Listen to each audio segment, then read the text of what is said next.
Hey, chiropractors, welcome to Modern Chiropractic Mastery with your host, Dr. Kevin Christie, where we discuss the latest in marketing, business, and professional growth with some of the leading experts in the industry. Welcome to another episode of Modern Chiropractic Mastery. This is your host, Dr. Kevin Christie, and today I'm bringing an interview with a longtime coaching client of ours, Dr. Keith Yoho, and we're going to dive into a lot of really cool vision ideas for what they've done with their practice at Total Performance Clinic. And it's something that's been cool to see. You know, we talk a lot about planning and vision and, you know, whether you're talking about traction or EOS, but having a clear vision and then having meetings and strategies around that to actually implement it. And I wanted to bring Keith on this show because the clinic he is part of and is partners with has really done that. And they have quite a vision.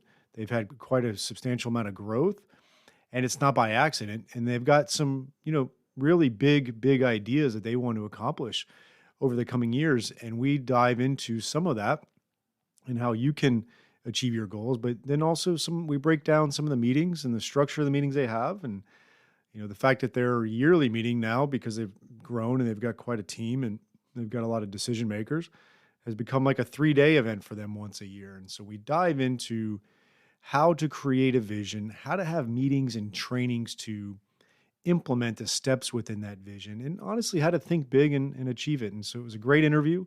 It's been a pleasure to get to know and work with Keith directly for a few years now and to see the growth that they've had and that he's had as a professional. Before we dive into that interview, I do have an opportunity for you to get a free lesson from CSA, you know, the Chiropractic Success Academy. Myself and Dr. Bobby Maybe have put that on. We're rolling up on 6 years this July that we've had CSA, and it's been something that's been growing and ultimately helping a lot of chiropractors out. And we have the Double Your Revenue Challenge. We're giving you a free lesson to start out with, and you can go from there. You can go to bit.ly/CSA challenge. That's bit.ly/CSA challenge. You can go to csacircle.com if you want to see more about the Chiropractic Success Academy. It's only $99 a month. It's month to month, and you get a ton of great information. It's guided for you to help you grow your practice. Without further ado, here's my interview with Dr. Keith Yoho. All right. Welcome to the show, Keith. I really appreciate your time today. I'm excited to bring someone in that's, you know, really in the trenches of a clinic, really doing big things. And we're going to get kind of the history of the clinic, the current and what you're offering and then what the future looks like. And then some of the things around that to actually turn a vision into reality. And so welcome to the show, Keith. Hey, Kevin. Thanks for having me. Absolutely. So just give us a little background. Tell us about yourself personally, professionally, and then we'll go in. Yeah, so my background is I grew up in athletics, swimming, all of those kinds of things. Went through some injury issues as a swimmer, injury issues as a professional triathlete as well. And I really enjoyed that side of things and went on to do some college swim coaching. Had more questions than answers, especially once I went to the coaching side of things, and more frustrations on not being able to get people's bodies to move and do some of the things that we were trying to do, despite some of the working under some of the best coaches in the world. And that kind of led me down the rabbit hole of wanting to understand more about human physiology, biomechanics, all that kind of stuff. And naturally the injury route, and then more of the conservative musculoskeletal health route. So yeah, went to chiropractic school at Logan, and then when I came out, I started my own practice in Southern Oregon. And a few years later, I joined in with some of my good buddies that ended up having a practice right down the street. So we've been working together since then. Then that was 2020 that I joined in with them. Perfect. So we're going to dive into that for sure. Give us a little bit of background on some of the things you're doing. I know you do DNS, but what are some of the certifications and some of your thought processes on the care you're providing? Yeah, so my mentor back in Houston was a big ART SFMA guy. So he recommended that I actually leave that area and go somewhere that I can actually have access to more continuing education. So that's why I ended up going to school in the Midwest rather than staying in Houston, just so I was able to travel to a lot of different courses and things like that on my weekends while I was in Cairo school. And I think I actually spent close to 30 grand on continuing education before I had my diploma. But yeah, it's been a lot of DNS coursework, and I was able to go to Prague this past year and Mhm. take the DNSD course, and was actually at the DNS manual therapy course this past weekend down in San Diego.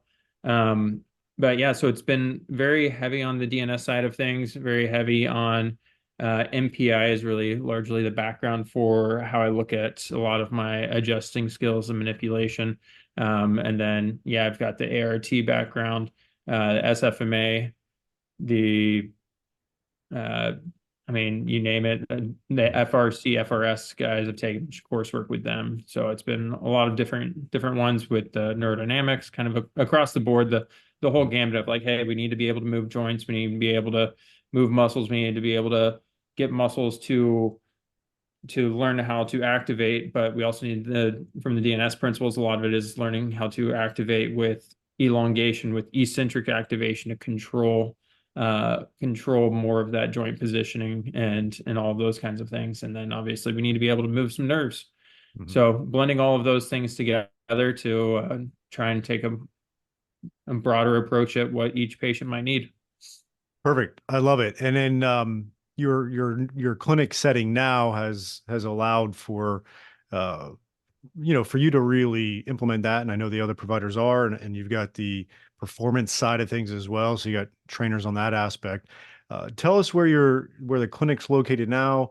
Tell us a little bit about the main clinic and then some of the growth from there. But let's just start with where you're at and what the clinic looks like now. Give us an inside view of it. Yeah, so right now we have two locations. Our primary location is in Grants Pass, Oregon. So we're about 4 hours south of Portland.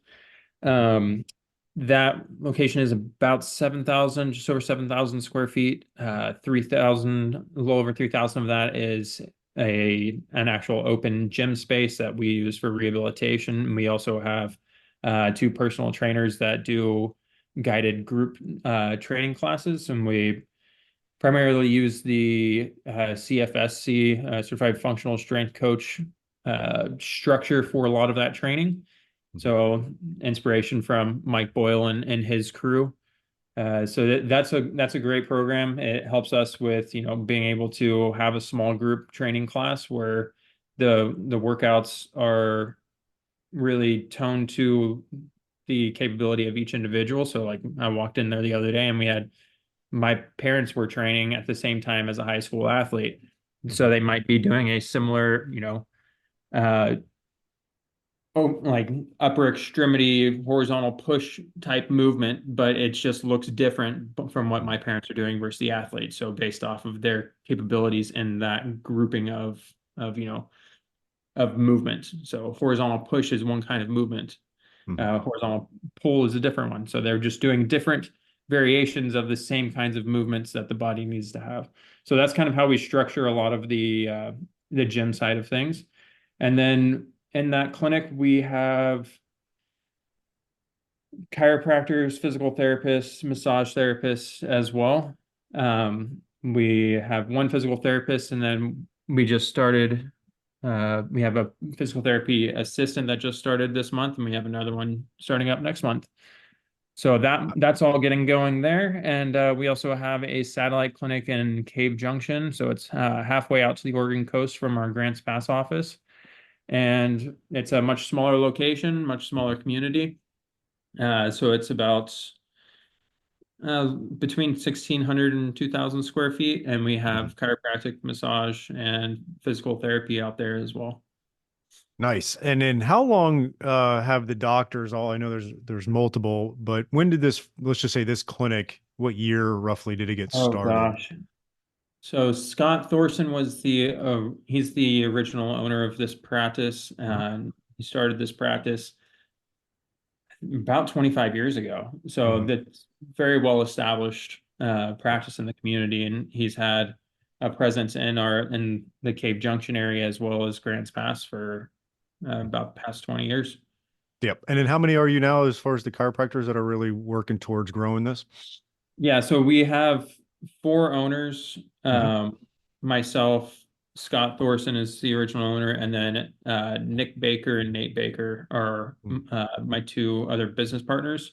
Hmm. So that's the four of us, and then we also have uh, two younger docs, younger chiros that have been out.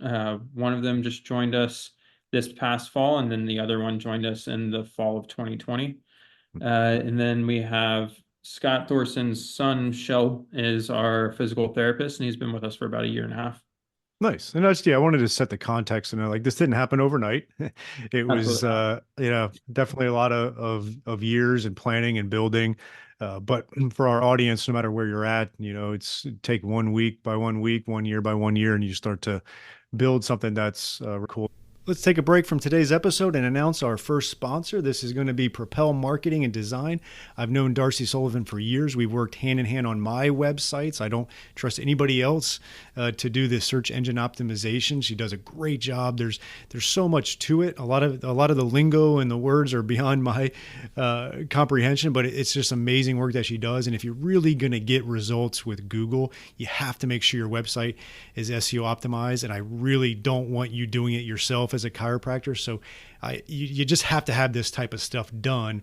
And if you're looking to get more organic online traffic that pulls in new patients, Propel Marketing and Design is currently offering chiropractors who listen to this podcast a free SEO website review. The free review will help you uncover methods that will improve your website and boost your search engine visibility. Head over to propelyourcompany.com/chiropractor and schedule your free SEO website review. You won't regret it. She gets great results. Your website needs this. Your search results need this. Head on over there to propelyourcompany.com/chiropractor to get your free SEO website review. One of the things that I've admired with what you guys are doing, I've gotten to know you over the last couple of years working with you, was the vision and then what you're actually doing to achieve that vision. Because a lot of people dream, a lot of chiropractors want and desire certain practices, but they don't really set a clear vision and they definitely don't take the action steps. So can you provide us however time frame you want to give us, whether it's 5, 10 years, but what's the ultimate vision of what you guys are trying to accomplish? Yeah, and so the vision is there are a couple of aspects of it. The one thing that it's kind of hit me on the head here, was that probably 2 years ago almost, was talking to some friends that work at some of the universities and particularly at Parker. I was talking to Cody and Marion DMAC. And they're like, yeah, we have 300 kids that are onboarding, students that are onboarding in a year or in this next trimester. And I'm like, holy shit, like we Mhm. don't have jobs for these people. Yeah. And we can't do a ton no matter how big we grow the practice. Like, goodness, like trying to just help to create some of those jobs. Like me graduating in 2016, it was a pain in the ass to open my own office. But Mhm. a lot of these young grads are forced that route because we don't have enough good jobs in the profession. Yeah. So for us, that's part of the big goal for us is so that young docs can actually be able to come in and work and be able to grow some experience and those kinds of things and not be forced into starting their own practices. Mhm. So for us, we're really looking at trying to grow our locations and really throughout the state of Oregon. And when we start looking out along that 10-year horizon, yeah, we want to have several practices across the entire state, between from Southern Oregon all the way up to Portland, out to Bend, and to the coast. So it's not an easy task, especially when we start getting into that growth. The management side is definitely a massive challenge, and right now we're trying to work on here in the next year opening up a third location to work on figuring out some of those bugs in the practice and practice growth. and see what we can do as far as being able to help provide more services. We need more conservative musculoskeletal care. Mhm. We need jobs for chiropractors, and Oregon's a pretty damn good place to live. So, uh, why not do it here? And your insurance reimbursement is pretty good there. Yeah, it's much better than a lot of other states, for sure. And I mean, for us, we do live in a lower income community. Yeah. So we are quite reliant on a lot of the Medicaid side of things, but really for the way we're able to structure things, the reimbursement's not as bad as what you would expect in a lot of other states. Yep. And chiropractic is actually part of Medicaid in this state, unlike a lot of other Hmm. states. Yeah, and that's something I always try to tell chiropractors when they're trying to create their vision of their practice, and they'll ask, do I go cash or insurance? Like, you got to look at the state you're going to be in, and some states still pay well to be a network. Some, like Florida, are really bad, but then a state like Florida, personal injury pays like 4x of what an insurance would pay, and it pays really well. So if you could build, like, one of the things we've done with our practices, we're at a network. The insurance just is so terrible down here, but we get anywhere from 3 to 6 new auto cases a month, and that pays really well. And so our overall office visit averages increase. So it's just, you got to look at the nuances of the state and see where that potential growth is on it. So I love Yeah, it. the business strategy is completely different in each state. Yeah. And it's also been dependent on your goals. Like for us, if we have the goal of being able to employ a bunch of chiropractors and physical therapists and PTAs and massage therapists and all of that, like we don't have the option of just being cash. The volume, it cannot be there. Yeah. So there's all of those kinds of things that come into play. Yeah, and I'm glad you mentioned, like, the business strategy is dependent a lot of times on the state potentially, or just how you want to do things. Like, if you, like you said, if you want to be cash, it's going to be hard to scale it very well. Because what you end up seeing is, like, say how the joint has scaled cash is it's $39. It's hard to scale cash at $85 a visit or 100, like, whatever. So yeah, you got to take those into consideration. And there's no right or wrong answer on what people want to do. That's why I try to bring different types of people on the podcast to show different avenues. And we haven't had someone on in a while that's really trying to scale, in a sense of, like you said, locations, but also for job opportunities, teaching opportunities and things of that nature. Really being kind of a professional development aspect to your business for chiropractors. Is that accurate? I know you and I've talked a little bit about it, but do you see your group having a professional development aspect to it?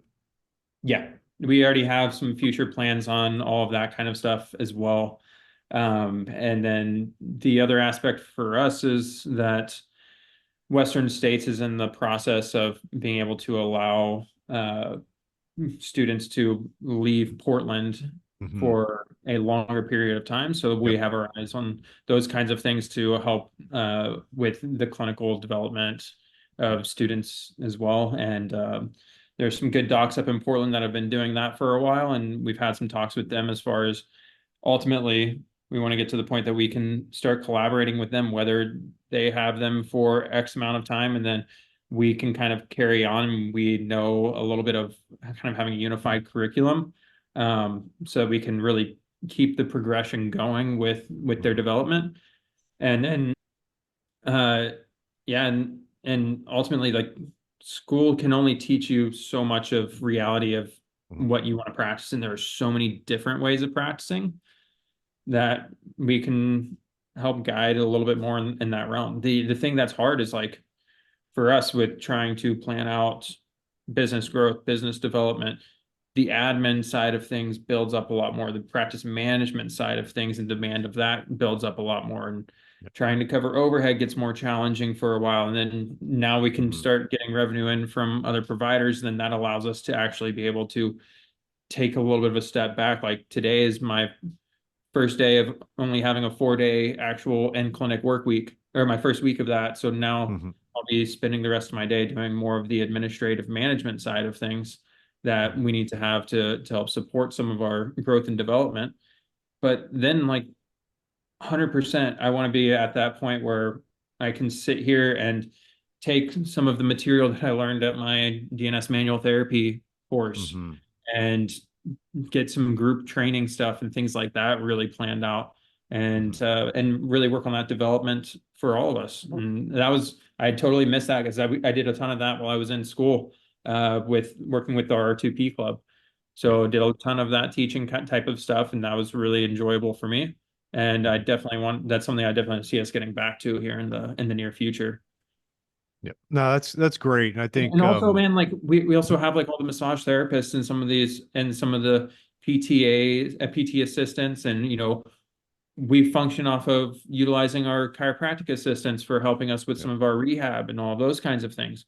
So not just on the chiropractic side, but like getting our entire practice more into a unified approach as well and unified mindset. And everyone has some different backgrounds and experiences. So and just education levels. So really Mhm. getting everyone on the same page would be is where we're trying to progress to that as well. And it'll help, not just with our morale around the office and our ability to Mhm. communicate and work together, but it will definitely help with our outcomes and our patient care and all those kinds of things too. Let's take a short break for one of our great sponsors, TrackStat. It is a new type of software plugin for your EHR that combines patient communication, marketing, automation, and statistics with patient and employee tracking. Built by chiropractors for chiropractors, it shows your team what to focus on each day. See patient visit habits, missing information, unpaid bills, insurance collection visit average, and more. Great visibility of data so you can focus on filling your office with your best patients. When you can see what your staff and patients are doing or not doing and take action accordingly, your profits naturally grow. Take TrackStat for a test drive in your office with our free trial. Not a techie, no problem, we can help. To get started on your free trial, visit trackstat.org and watch the demo. That is trackstat.org. You guys have built a team, and one of the things that a lot of chiropractors have to build is their skill set around leadership. And you get out, and if you open up your own practice at some point, it's typically a very small team, sometimes front desk and you, and then you add. And then as it gets more complex, you need to build a team culture. You need to build a leadership and management aspect. Do you guys have an office man, like an actual office manager at this point? Yeah, so we had an office manager and then it was way too much. Yeah. So we separated her off to really the billing finance manager. Hmm. And then we have an operations manager who does our operations and HR. And then Yeah. next month, we actually have an assistant coming in to help take over some of both of their Hmm. responsibilities as well. That's perfect. Especially It's all the insurance that we're doing, and she does all of our yeah, billing, things like that in house, and it gets very complicated. So, it and does. It a does. lot of volume, a lot of that she has to Mhm. be able to do, and then Yeah. keeping up with all of the changes with some of the different insurance companies. And Mhm. I mean, it's hectic for her to be Uh, able to manage all that. So, there's no way that at our point, like, I mean, I think at our Christmas party we had like 28 employees. Like she can't manage all of that by yeah. herself. And then the onboarding of new staff members and Yeah. like Let me ask that. you a question. I'm not sure if you guys are doing this, but I was recently at an ART seminar, and it was hosted at this ortho PT group, just massive in Long Island, and the tons of locations. I mean, the place was massive, tons of physical therapists, and one of the ART instructors was one of the PTs there, and he's in a management role there. He's a physical therapist. He still treats some patients, but he is the manager, a sense of the clinical team, and so he makes sure everybody is obviously functioning well and as a team. Have you guys done that yet? Whereas one of the providers becomes kind of the, for lack of a better term, the manager of the clinical side. Yeah, for sure. So we went through, I know I've talked to you about it. So we went through Traction. Yep. So that's that book and a little bit of The information from traction is kind of how we've structured things. So we definitely have our organization start charter, as we Mm-hmm. call it, the accountability chart. So we have Scott is our CEO, and then Nick Baker is our director of operations, Mm-hmm. which is really where a lot of the clinical stuff falls. And then so with him, he's got the operations manager really falls under him, and then our physical therapist falls under him, and then so he's also the head of our chiropractic branch. So Yep. ultimately, uh, from a reporting standpoint, all of our providers really report to him on some of those things. Mm-hmm. And a lot of that's really more of like, oh, hey, the function of the business, the logistics and those kinds of things. If a provider has questions about something, man, like it's just Mm-hmm.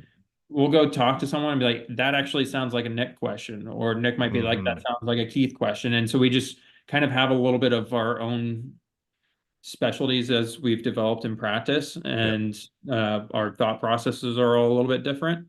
Mm-hmm. And it's nice to have that diversity. So as far as from an actual clinical education standpoint, and for the younger providers or even some of the older providers who are like, what the hell is this? Like, what Mm-hmm. do you think about this? But that is a little bit more of a group effort. Yep. But yeah, 100% on the administrative side, we definitely have that parsed out. Perfect. Let's take a short break from our episode and let me tell you about this awesome company I personally use in my clinic, and that is ChiroUp. ChiroUp isn't your average online platform.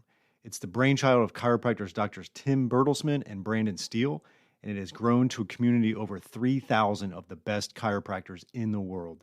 I've actually worked with these guys before, and let me tell you, they're the real deal. ChiroUp is a gold mine of protocols from over 120 conditions we deal with every day, all neatly packed into one online hub.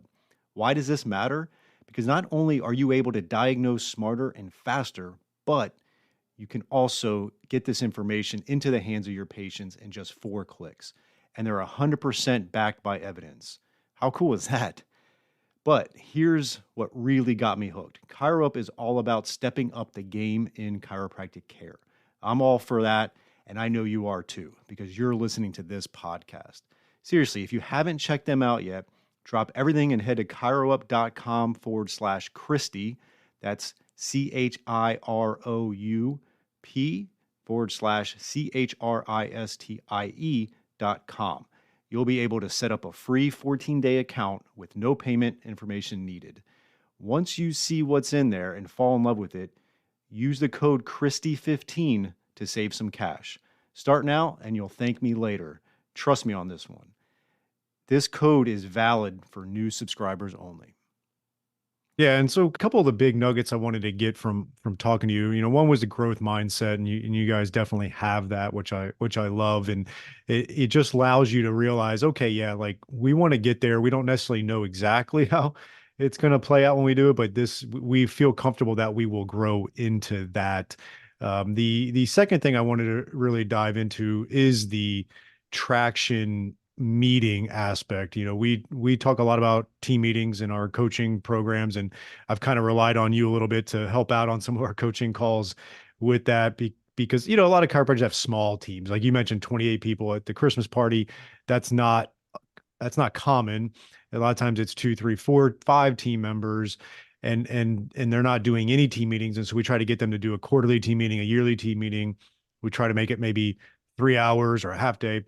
But obviously, with the vision being as big as yours is, the team being as big as yours is, the management and leadership team being 4 or 5 people, tell us what your big yearly meeting looks like to really plan this out, and then people can kind of, you know, deconstruct from there a little bit. Yeah, so we have quarterly meetings.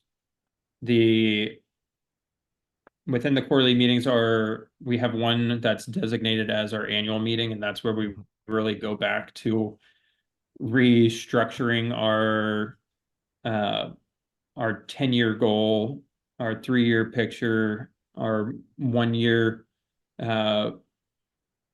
focus, and then getting into our from there, then goes into like what do we need to do this quarter.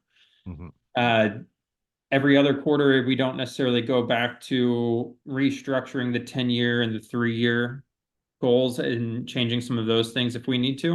And it's more of like, hey, where are we at from the last quarter? Where are we at as far as reaching that 1-year goal? And it becomes a little bit more targeted, a little bit more Mhm. focused. So the annual meeting this year was 4 days. We left on Mhm. a Thursday, got back on a Sunday. Yeah. And then our quarterlies are Friday through Sunday, and we leave town every single time. Mhm. Uh, just we need to have that separation so we can maintain a little bit more of that focus. And we come back from those meetings absolutely fried. But they're they're great meetings, and it's we would not have the structure, the growth that we do without Mhm. it. No way. Yeah, because so many people don't have a plan, and what the traction meetings allow for, and especially when you do it like you do, where you really dive into things, is like you mentioned, kind of the quarterly rocks in a sense, something that traction talks about, which are going to be your bigger ticket items. If you're going to change your EHR in a quarter, that would be a quarterly rock. If you're going to completely revamp your website, that would be that. If you're going to try to hire and onboard a new chiropractor, that would be a rock. And then you're going to have your issues list where it's like, okay, we're seeing that we're not having um, continuity of care between visits of patients, right? That might be an issues list, or the review reminder thing is not functioning well. Like these little things that happen, that could be a little more issues list that you may be able to tackle. What are some of your thoughts on the difference between quarterly rocks and some of the issues list stuff? So, and this is where it's nice for us having several people. We have 5 of us on our leadership team that go Hmm. to those meetings, the 4 owners, and then Shell, our physical therapist. And we have projects and things that we need to accomplish in a shorter time frame to ultimately build up to that 1-year goal Hmm. of what we're trying to accomplish in that time frame. So this allows us to be like, hey, we are going through a server change. So Nick is helping really lead that big rock project of the server change. And Yeah. um, we've got some business plan work that myself and the uh, finance director are really working on with all those kinds of things. So it's like, no, we have these administrative roles that need to happen that are bigger picture. The issues Hmm. list, and that's like what needs to happen this week? What needs to Yeah. happen in the next 2 or 3 weeks? Like the get it done now. Oh, hey, all of the things that just naturally pop up in practice and in life that Hmm. that holds you back from more of daily function, daily operations. Hmm. Um, the thing that is we're working on to help us actually like so we have our quarterly meetings, but we have our weekly meetings as well with our Hmm. leadership team. Every week 5 of us get together and have our meeting that goes over largely the issues, and Hmm. then we briefly touch on the rocks. And we're trying to get to where a lot of the issues are really handled more at the departmental level. And like Hmm. this takes a while for us to be like, hey, we're still trying to figure out our like how we function in these different management roles, and Hmm. we want to make sure that everyone's on the same page with this stuff. So we spend more time on some of those daily issues right now while we're really finalizing and getting more comfortable in those positions and roles. And then we can really, and hopefully in the next 4, 5, 6 months, a lot of the issues are just not handled at the leadership team level. Yeah. That's our one of our big goals, and we can trust people to handle shit, man. Like Hmm. get it done. We trust your experience, your knowledge. You have more information. Like some of the guys will ask me stuff. I'm like, dude, I don't know. I don't care. You have way more information on how to handle this. Handle Hmm. it. Let me know what the decision is and how we need to move forward. Right on. Let's, and then we can work to help each other more so on some of the rocks because it Hmm. definitely gets to the point where like the issues build up a ton to where the rocks kind of fall behind. And then sometimes it goes the other direction and it Yeah. waxes and wanes and all those kinds of things. Or like, oh, hey, we have someone has a vacation and then you're getting back into the swing of things for a week or two. as and catching up from some of the admin stuff that happens while you're gone. So certain things fall off and then come Yeah. back on and all of that. So trying Mhm. to level out some of those things so we can be a little bit more Yeah. distant for And sure. I want to touch on that a little bit. What you said is, and I've been having these conversations with some of my patients recently that are doing big things. I've got some patients that are just at high positions of corporations, and then someone I've read his books, I listen to his podcast, is Cal Newport. Mhm. He wrote the book Deep Work, and to your point, what can happen is you get so much inbound that it's hard to find the bandwidth and time to do the deep work to work on a project. So, like, if we were to take the rocks, that's typically something that's going to take some heads down deep work from team members. If we take the issues list, that's going to also take some bandwidth and head work. But then what ends up happening is we just get this continuous inbound of issues, and if we're not careful, that inbound of consistent issues and things and stuff that just comes into our inbox or patient issues or whatever, it eats away at our ability to really focus on the things that are going to move the needle in our business, which are going to be those rocks.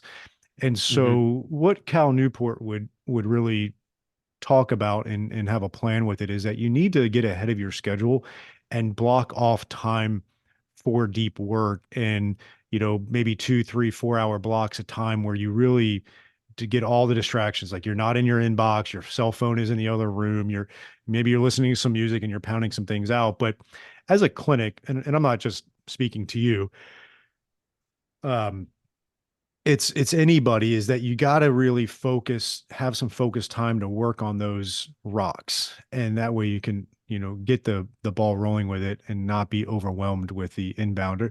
Are you guys seeing some of that where you could really try to carve out more time to focus on the growth rocks? Yeah, absolutely. So, I've that book's been on my radar for a long time, and I just ordered it while you were talking because it's I'm in the middle of that exact transition right now. So, Yep. um, since I joined the office in 2020, I've been doing 2 days at our satellite clinic in Cave Hmm. Junction, and 2.5 days working at our primary clinic in Grants Pass. And with some of the growth and development that we're working on, and with also with some of the new providers that we have, like with that office being a smaller office, we've got four chiropractors going out there for 2 to 3 days Hmm. each. Like, no, like there's not enough volume to really support that number of providers out there. We don't Yep. need that many of us out there. So I've pulled back to where I'm only in Hmm. our Grants Pass location and spending some time actually getting some deep work done. So today Yep. is day one of actually having some of that deep work time. Hmm. It's previously I'd had my Wednesday mornings off, and then like, okay, I've got our meeting on Wednesday mornings that I Yep. go to, and then I have my department level meeting with the referral coordinator and our Hmm. operations manager, and then I have my leadership team meeting. So it's like I've got all three of those meetings. There's no time for me Yep. to really get some of that deep work done to get some of the work on the rocks and all those kinds of things. So Hmm. yeah, thanks for reminding me about that book. And that's something that we are intentionally working on trying to Yep. create. And like it's really hard to step back from practice once you've been Yeah. working in the business that much to step Yep. back and be able to work on the business. Hmm. So it's we're 100% in the middle of that transition and being Yep. able to get a little bit more of that deep work. So that is exactly Mhm. what we're working on right now in this little bit of transition time. Yeah, and when I talk to a lot of my corporate employees, they run into the problem of meeting death by meeting, essentially. It's like constant meetings, it's constant emails, it's constant inbound, and no time to make productive work. As chiropractors, it's typically we're just busy with patients. And then when we do have downtime, we got patient notes. And we Mhm. kind of go back and forth between those two things, and we have all these other inbound things that we have to take care of, and we're never carving out the time to move the ball forward, and having quarterly and yearly meetings that are impactful like you guys are doing is very, very important. but you then have to have a in between strategy, right? Like those 3 months in between meetings, we got to have a plan. Is it a weekly team meeting that's just centered around solving the issues? Do we have periodic meetings that address our updates on how we're progressing on the quarterly rock? Do we Mhm. have time to sit down and work on our business, which would be hopefully those quarterly rocks? And if we don't do that, that's where we feel like we're unfortunately spinning our wheels and we're not making progress forward. And I was listening to an interesting podcast interview. It was like Tony Robbins was on Ed Milet, which is quite a dynamic duo. Mhm. And I think it was them. And they were just talking about like where people feel like success is happening or they're feeling really good about themselves and they're feeling good about where they're at is when they're making progress, when they're working towards something, they're seeing progress. And when you don't is when you get frustrated, burned out, agitated, short with patients, short with team members, short with family members. And so if you get ahead of it and really have a great team meetings like you guys are doing, and then have a structure to move the ball forward with those things, I think it would not only improve your business, but it would also improve your psyche. Yeah. Well, and so the big thing about the meetings is also the accountability factor. Hmm. And it's fine. Like I have to do some meetings by myself and keep myself accountable to some of Yep. my tasks. But like it's really that's one of the most important things for us with the meetings is Hmm. to be able to discuss issues and keep each other accountable as well. Sometimes like especially when we get into that grind mode Hmm. that we all fall into. Yep. Yeah, like the accountability side of it gets tough. You're like, yep, no, we need that little bit of reality check. You're right. Hmm. I did not get this thing done. Or sometimes things that end up on your to-do list aren't that important. Yep. So those some things are like, no, this is not a priority. Yep. Why are we even worrying about this right now? I actually have so I'm on our one of our most recent level 10 leadership team meetings. I have a lower priorities to-do list that's on a Hmm. separate document and linked to this because it's Hmm. like, no, those actually weren't priorities. Like we got to Yep. have to get some of the fluff out of the way and actually get down to what we need to focus on. Um, with that here, I'll go over kind of how the level 10 or like our standard meeting is structured, our weekly Perfect. meeting. So it starts off with just kind of a segue, hey, how you doing type thing. Like we just kind of Hmm. catch up sometimes. The segue goes straight into discussing some of the issues that are going on, and we have to temper people back and put it on our actual issues list. Yep. But segue is just, hey, how you doing? Like that's the only time that all five of us are in the same place at the same time Hmm. at any point in the week. So it's good for us to all be able to do that. Then we review our scorecard. The scorecard, one of its big roles is for us to be able to identify issues that might not quite be palpable, Hmm. just going through the practice on a day-to-day basis. So looking at our total new patients, looking at our total visits from the previous week, looking if we've got what our charges are, so our actual expected collections from the charges from the previous week, how much payment came in, and then I parse it out across each provider and our visits and billables and all of that kind of stuff as well. So trying to see if there are issues or trends, and that's a big thing with some of the stuff and tracking the scorecard like this is like you have to have X amount of time to really be able to see the trends and what you expect.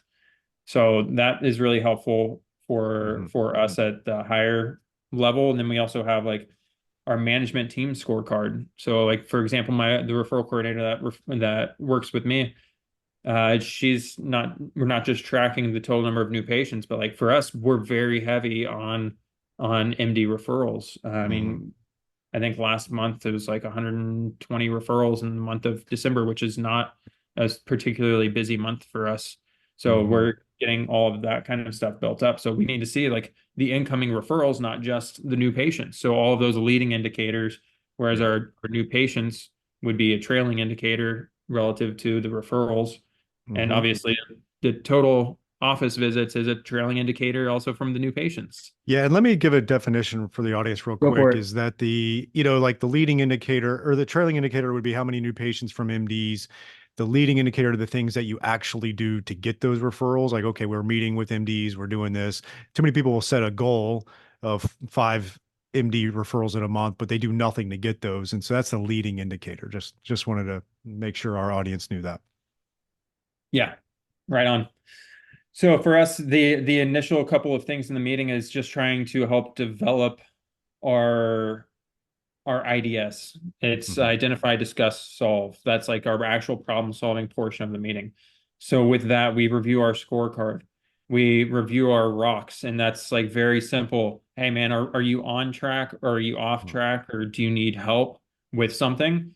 Yes, no. Hmm. If you're off track or if it's something that you feel like you need help on, then that goes on to our list of issues to possibly be discussed. So our proposed issues. Hmm. And then we go through our to-dos like, okay, I'm going to be working on a bunch of marketing plan strategy stuff today, which falls under a little bit like for some of our growth and development and that portion of our business plan. Like that is a part of my rock. Yeah. Like at our Cave Junction office, my assistant and I were just looking at some of our to-dos. At a to-do is like my assistant and I need to move the a band attachment so we can Hmm. get the right mirror size. Like Hmm. that's not a rock. That's just shit that has to get done. Yeah. Just basic things that need to get done. Um, those kinds of things were like, oh, hey, we have this, we made a decision at the leadership team level. I need to go put that on my agenda to discuss with my department. Hmm. Those kinds of things are to-dos. It's not necessarily the higher level stuff. So checking through all of those, and then throughout the week, we also add in proposed things that we need to discuss in our issues.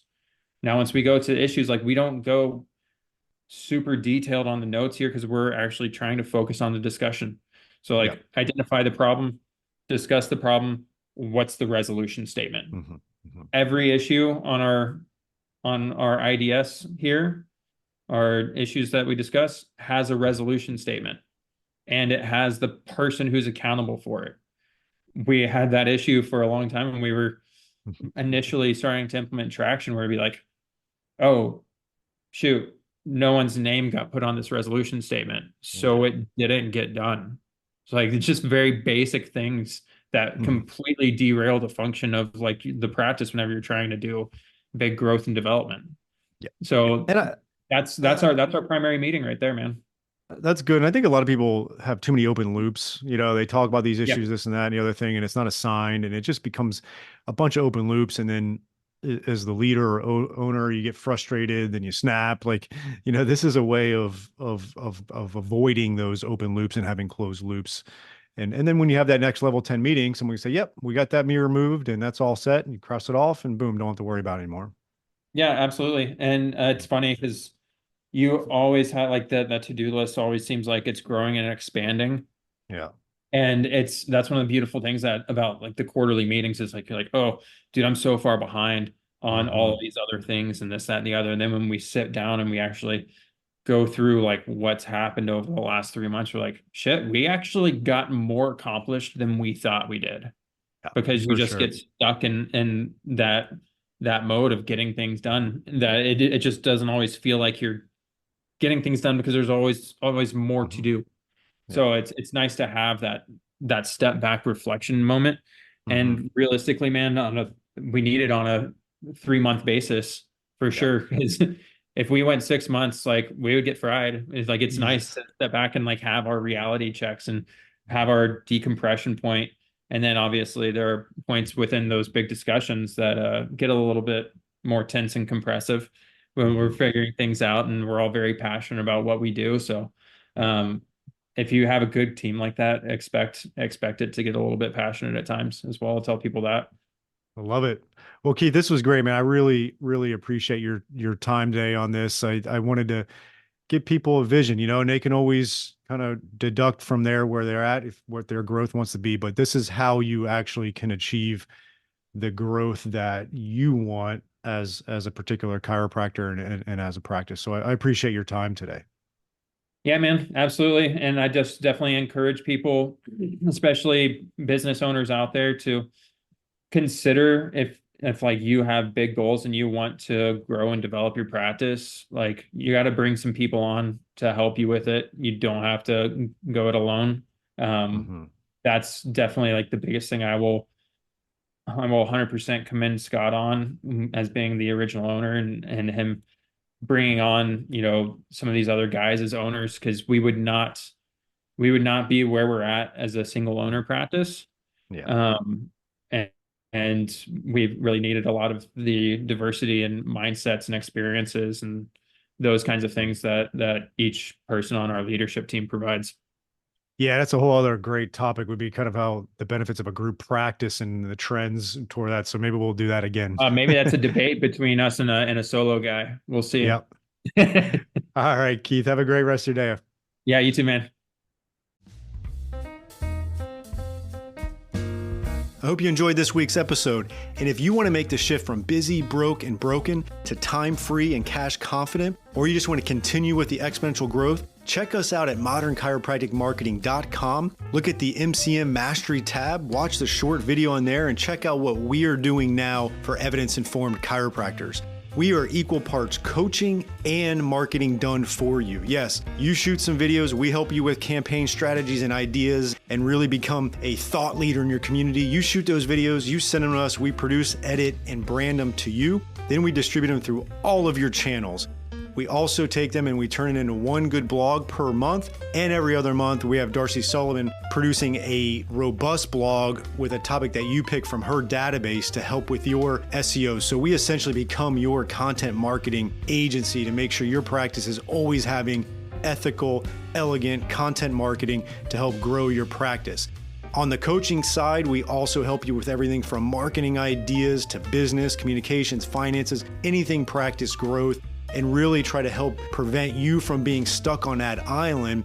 And we hold you accountable. We have a great group of doctors that are just doing amazing things, and we look forward to help you out to take that next step in your practice. So again, check us out at modernchiropracticmarketing.com and learn more.